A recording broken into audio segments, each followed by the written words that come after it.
성남FC 후원금 의혹을 수사해온 경찰이 보완 수사 끝에 이재명 대표에 대한 수사 결과를 뒤바꿨습니다.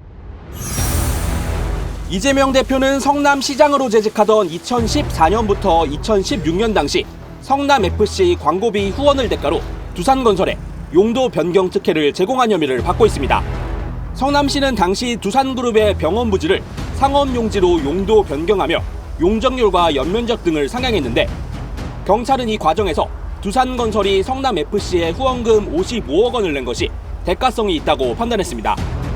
경찰이 이재명 대표에게 제3자 뇌물 공여 혐의를 적용한 이유입니다. 경찰은 지난 5월 성남시청과 성남FC를 잇따라 압수수색하는 등 강제 수사를 진행했습니다. 자료 확보 오래 걸린 이유가 있을까요? 이 대표 측은 그동안 지역 발전을 위한 지자체의 기업 유치 활동이라며 혐의를 부인했습니다. 하지만 경찰은 사건 관계인의 유의미한 진술과 압수수색으로 혐의를 뒷받침할 증거를 확보했다고 설명했습니다. 파장은 어떻게 예상을 하실까요? 그러니까 제가 그 미르재단 최순실 뭐 그런 거 터졌을 때도 박근혜 청와대에서 또 그 뒤에도 그랬죠. 박근혜 대통령을 지지하는 분들은 박근혜 대통령이 뭐 돈 받은 게 있느냐. 지금 이재명 대표도 똑같이 얘기하고 나한테 돈 받은 게 있냐. 아, 돈 받았으면 그 뇌물죄겠죠. 제3자 뭐. 제3자가 됐겠어요. 뇌물이란 어떤 직위에 있는 사람을 매수하여 사사로운 일에 이용하기 위하여 넌지시 건네는 돈이나 물건이라고 되어 있습니다. 성남FC 관련해서 제3자 뇌물죄로 이재명 당시 시장을 엮었는데요. 이재명 당시 시장 혹시 넌지시 건네는 이렇게 돈 받으신 적 있습니까?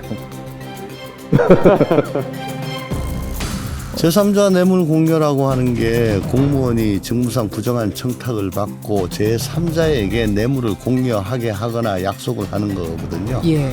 그러니까 공무원이 직접 받는 게 아니고 제3자한테 받는 거잖아요. 그렇죠. 근데 뭐 직접 받은 적이 있냐고 물어보는 것 자체가 좀 말이 안 되는 것 같은데.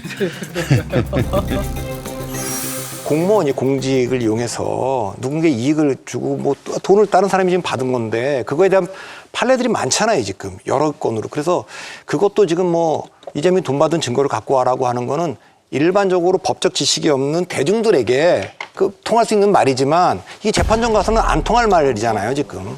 그러니까 부정한 청탁은 결국 병원 용지를 일반 용지를 풀어달라는 그 부정한 청탁이고요.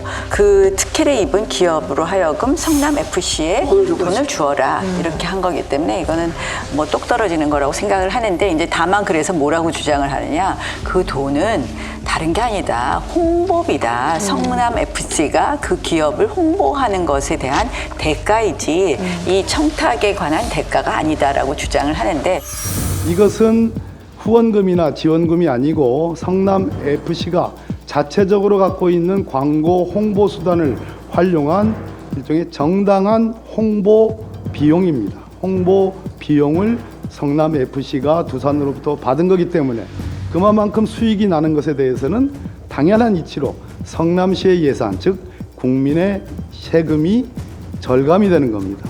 이 구조를 미르재단이나 K스포츠재단과 구분하지 못한다는 것은 참으로 이 송치가 부실하기 짝이 없는 송치다라는 말씀을 드립니다.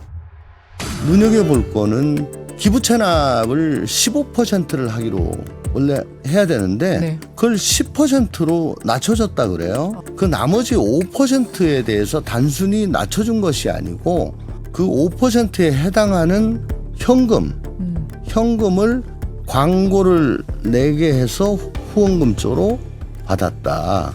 그러니까 현금성 기부 체납을 받은 거다. 만약에 그게 사실이라면 물론 2016년 중반 이후에는 현금 기부 체납 제도가 생겼습니다만은 이 일이 있었던 거는 2014년, 15년도의 일인데 예. 그때까지는 기부 체납은 모두 현물이었습니다. 예, 예. 현금 기부 체납은 이때 당시에서는 불법이었죠. 그 부분에서 불법성이 있다라고 짚은 것 아닌가. 홍보비라고 보기엔 또 지나치게 많죠.